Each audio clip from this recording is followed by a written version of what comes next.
Hi hello dears, എല്ലാ മക്കൾക്കും എഡ്യൂമേറ്റിൻ്റെ മറ്റൊരു പുതിയ ക്ലാസ്സിലേക്ക് സ്വാഗതം. ഇന്നത്തെ ക്ലാസ്സിൽ നമ്മൾ നോക്കാനായിട്ട് പോകുന്നത് 6ാം ക്ലാസ്സിലെ മക്കളുടെ കേരള പാഠാവലിയിലെ ഗാന്ധിജിയുടെ അതിഥി എന്നുള്ള പാഠഭാഗമാണ് കേട്ടോ. ഇതൊരു കവിതയാണ്. ഈ കവിതയും അതിൻ്റെ തുടർ പ്രവർത്തനങ്ങളുമാണ്, ക്വസ്റ്റ്യൻ ആൻസേഴ്സ് ഒക്കെയാണ് നമ്മൾ ചെയ്ത് നോക്കുന്നത്. ക്ലാസ്സിലേക്ക് കിടക്കുന്നതിന് മുന്നേ ചാനൽ ആദ്യമായി കാണുന്നവരാണെങ്കിൽ ഒന്ന് സബ്സ്ക്രൈബ് ചെയ്ത് സപ്പോർട്ട് ചെയ്യാൻ മറക്കരുത്.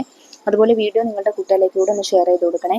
നിങ്ങൾക്ക് ആവശ്യമുള്ള 6ാം ക്ലാസ്സിലെ വീഡിയോസൊക്കെ STD6 ന്യൂ സിലബസ് എന്നുള്ള പ്ലേലിസ്റ്റ് എടുത്താൽ അതിൽ നിങ്ങൾക്ക് ലഭിക്കുന്നതാണ് കേട്ടോ. അപ്പോൾ ശരി, നമുക്ക് നേരെ ക്ലാസ്സിലേക്ക് കടക്കാം. ദരിദ്രരുള്ള നാട്ടിൽ വിശപ്പ് തന്നെ സമരായുധമാക്കിയ ഗാന്ധിജിയുടെ ജീവിത വഴിയിലെ ഒരു കാഴ്ച, അതാണ് ഗാന്ധിജിയുടെ അതിഥി എന്നുള്ള കവിതയിലൂടെ നമ്മൾ നോക്കാനായിട്ട് പോകുന്നത്. പുകൾ പെറും വാർധയിൽ അന്നൊരു നാൾ പുലരിക്കതിരിനോടൊപ്പമൊപ്പം പടികടന്ന ആശ്രമത്തിന്റെ നേർക്കായി ഒരു പിഞ്ചു കാലടിപ്പാടു കാണായി. കീറിപ്പൊളിഞ്ഞതവന്റെ വേഷം, ഏറെ തളർന്നു കുഴഞ്ഞ ഭാവം, ചുറ്റുമണഞ്ഞു ചോദ്യങ്ങൾ തൂകും ഉത്സുകരാകും മുഖങ്ങളോടായി. ഉത്തരമൊന്നേ പറഞ്ഞു തുണി, വീക്ഷണം ബാപ്പുവെ കണ്ടിടേണം. 100 ആൾക്കാർ വരി വരിയായി തിക്കി നിൽക്കും കാര്യശാലയെങ്കിൽ ഒരു കൊച്ചു പായമേൽ പുഞ്ചിരി നൂറ്റിരിക്കുന്ന കർമ്മയോഗി ആ കൊച്ചു സന്ദർശകനെ നേരിൽ വെക്കമടുക്കൽ വിളിച്ചിരുത്തി. തൃക്കരം കൊണ്ടൊന്നൊഴിഞ്ഞവറെ ഗദ്ഗതം കൊണ്ട് മൊഴിഞ്ഞു തുണി, പോയിതൻ അച്ഛനും അമ്മയും ഞാൻ ഏകൻ, എനിക്കിനി ആരുമില്ല. തുടരാൻ കഴിഞ്ഞില്ല കണ്ണുനീരാൽ ഇടരാറ്റുമാറപ്പോൾ ഓതി താതൻ, കുഞ്ഞേ നിനക്കുള്ളതാണിക്കാണും ഞങ്ങളും നമ്മുടെ ആശ്രമവും. ഇവിടെ നീ എൻ നോമലുണ്ണി, വേറിട്ടിനിമേൽ നീ എങ്ങുമേ പോയിടേണ്ട. നേതാക്കൾ, പത്രക്കാർ, ചക്രവർത്തി, ദൂതന്മാർ എല്ലാം പിരിഞ്ഞു പോകെ മഴ പെയ്തു തീർന്നിട്ടും വീശി നിൽക്കും കുളിർ തെന്നൽ പോലവൻ മാത്രമായി. അക്ഷീണ മന്ദസ്മിതവുമായി ടപ്പോഴും നോൽക്കും ഗുരു ഉരച്ചു, മകനെ പറഞ്ഞോളൂ വേണ്ട കാര്യം, അരികിലണഞ്ഞു പറഞ്ഞു തുണ്ണി. അറിയില്ലെനിക്കൊരു വേല പോലും, അലസനായെമ്മട്ടു പാർത്തിടും ഞാൻ.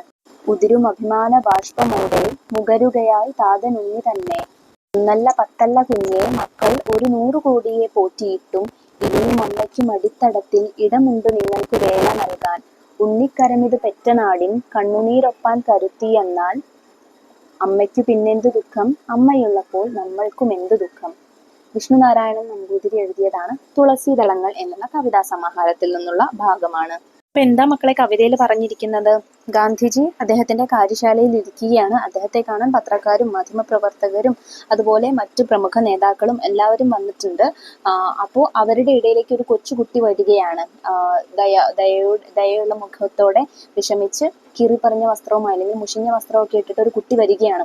അവരോട് പറയാണ്, എനിക്ക് ബാപ്പുവിനെ, അതായത് ബാപ്പുജിയെ, ഗാന്ധിജിയെ ഇപ്പൊ തന്നെ കാണണമെന്ന് പറയാണ്. അങ്ങനെ ഗാന്ധിജി ആ കുട്ടിയെ തന്റെ സദസ്സിലേക്ക് വിളിച്ചിരുത്തുന്നു. അവനോട് കാര്യം തിരക്കുന്നു. അപ്പൊ അവൻ എന്താ പറയുന്നത്? എന്റെ അമ്മയും അച്ഛനും മരിച്ചുപോയി, ഞാൻ ഏകനാണ്, അനാഥനാണെന്ന് പറയാണ്. അപ്പൊ ഗാന്ധി എന്ത് പറഞ്ഞു? നീ ഒരിക്കലും അനാഥനല്ല, നിനക്ക് ഇവിടെ ആശ്രമത്തിൽ ഞങ്ങളോട് കൂടെ കഴിയാം, ഇവിടെ ഒരുപാട് പേരുണ്ട്, ഞങ്ങളോട് കൂടെ കഴിയാമെന്ന് പറയുന്നു. അപ്പൊ ഈ കുട്ടിക്ക് എന്താണ് ആശങ്ക? എനിക്ക് ഒരു ജോലി പോലും എടുക്കാൻ അറിയില്ല. എല്ലാവരും പിരിഞ്ഞു പോയ ശേഷം ഗാന്ധിയോട് ആ കുട്ടി പറയാണ്, എനിക്ക് ഒരു വേല പോലും എടുക്കാൻ അറിയില്ല, എനിക്കൊരു ജോലി പോലും അറിയില്ല, ഞാൻ എന്താണ് ചെയ്യുക എന്ന് ചോദിക്കുകയാണ്. അപ്പോ ഗാന്ധിജി എന്ന് പറയുന്നു, ഭൂമിയാകുന്ന അല്ലെങ്കിൽ നമ്മുടെ അമ്മയാകുന്ന ഈ ഭൂമിയിൽ, ഈ ലോകത്തെ അല്ലെങ്കിൽ ഭൂമിയെ ഒരു അമ്മയായിട്ടാണ് ഗാന്ധിജി സങ്കല്പിച്ചിരിക്കുന്നത്. ഇവിടെ ഒന്നല്ല, നിന്നെപ്പോലെ ഒന്നല്ല 10 അല്ല 100 കണക്കിന് കോടിക്കണക്കിന് കുട്ടികൾക്കും ആളുകൾക്കും ജോലി തരാൻ ഇനിയും ഈ അമ്മയാവുന്ന ഈ ഭൂമിയുടെ മടിത്തട്ടിൽ ഇനിയും എന്തുണ്ട്? സ്ഥലമുണ്ട്. അപ്പോൾ അമ്മ നമ്മുടെ കൂടെ കണ്ണീരൊപ്പാൻ അമ്മ ഉണ്ടാകുമ്പോൾ നമുക്ക് എന്തിനാണ് സങ്കടം, എന്തിനാണ് ദുഃഖം എന്ന് ചോദിക്കുകയാണ് ഗാന്ധിജി. ഇനി നമുക്കിതിലെ പ്രവർത്തനങ്ങൾ ചെയ്തു നോക്കാം.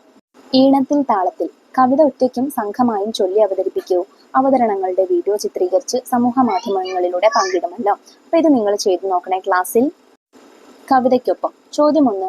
വാർധയിലെ ആശ്രമത്തിൽ വന്നെത്തിയ കുട്ടിയുടെ രൂപഭാവങ്ങൾ എങ്ങനെയൊക്കെ ആയിരുന്നു? ഏറെ തളർന്ന് ക്ഷീണഭാവത്തോടെയായിരുന്നു കുട്ടി വന്നത്. കീറിപ്പറിഞ്ഞ വേഷമായിരുന്നു അവൻ്റേത്. ചോദ്യം 2. ചുറ്റുമണഞ്ഞ് ചോദ്യങ്ങൾ ഉതിർത്തവരോട് കുട്ടി പറഞ്ഞതെന്താണ്? തനിക്കിപ്പോൾ തന്നെ ബാപ്പുവിനെ കാണണമെന്നാണ് കുട്ടി പറയുന്നത്. ഇവിടെ ബാപ്പു എന്ന് കുട്ടി അഭിസംബോധന ചെയ്യുന്നത് ഗാന്ധിജിയെയാണ്. ചോദ്യം 3. കുട്ടി കണ്ട ഗാന്ധിജിയെ കവി എങ്ങനെയാണ് അവതരിപ്പിച്ചിരിക്കുന്നത്? ആ കാര്യശാലയിൽ 100ഓളം ആൾക്കാർ വരി വരിയായി നിൽക്കുന്നുണ്ട്.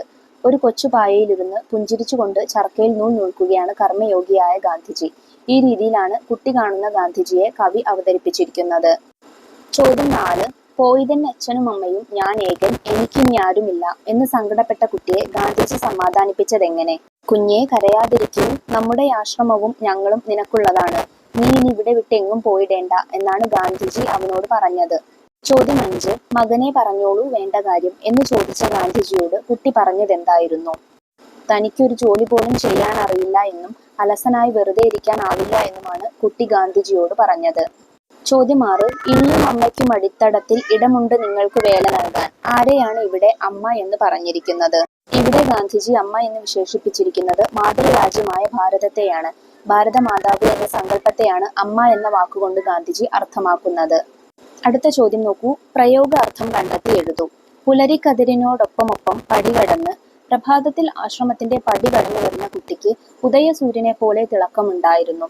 ഒപ്പമൊപ്പം എന്ന പ്രയോഗം കൊണ്ട് കുട്ടിയുടെ തേജസ്സും കുട്ടി എത്തിയ സമയവും കവി ആവിഷ്കരിച്ചിരിക്കുന്നു.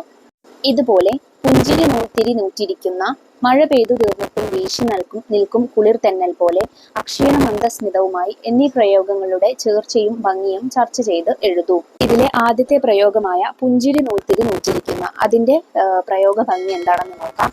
പുഞ്ചിരിയോടെ തന്റെ പ്രവൃത്തി ചെയ്യുന്ന ഗാന്ധിജിയെ ഇവിടെ കാണാം. നൂൽ നൂൽക്കുന്ന ജോലി അദ്ദേഹം വളരെ സന്തോഷത്തോടെയാണ് ചെയ്യുന്നത് എന്ന് ഇതിലൂടെ നമുക്ക് ബോധ്യപ്പെടും. 2. മഴ പെയ്തു തീർന്നിട്ടും വീശി നിൽക്കും കുളിർ തെന്നൽ പോലെ. മഴ പെയ്തു തീർന്നതിനു ശേഷവും വീശുന്ന തണുത്ത കാറ്റിന്റെ ഉന്മേഷമായകവും സുഖകരവുമായ അനുഭൂതിയാണ് ഈ പദപ്രയോഗം ഉണർത്തുന്നത്. അവിടെ ഉണ്ടായിരുന്ന ആളുകളെല്ലാം പോയിട്ടും അവശേഷിച്ച കുട്ടിയെയാണ് കുളിർ തെന്നലിനോട് കവി ഉപമിച്ചിരിക്കുന്നത്. ഗാന്ധിജിയുടെ ആശ്വാസവാക്കുകളിൽ മനം കുളിർന്നു നിൽക്കുന്ന ബാലനെയാണ് നീർതെന്നലായി കവി പറയുന്നത്. ചോദ്യം 3. മൂന്നാമത്തെ പ്രയോഗം അക്ഷീണ മന്ദസ്മിതവുമായി. അപ്പോഴും നൂൽ നൂൽക്കുകയാണ് ഗാന്ധിജി. ക്ഷീണമില്ലാത്ത സൗമ്യമായി പുഞ്ചിരി അല്ലെങ്കിൽ അചഞ്ചലവും സൗമ്യവുമായ പുഞ്ചിരി നിലനിർത്തുന്ന ഒരു വ്യക്തിയെ കൂടി ഇവിടെ ചിത്രീകരിച്ചിരിക്കുന്നു. ഈ പ്രയോഗം ശാന്തവും ശുഭാപ്തി വിശ്വാസവും ഉള്ളതുമായ ഒരു മനോഭാവത്തെ സൂചിപ്പിക്കുകയാണ്. അമ്മയും നമ്മളും.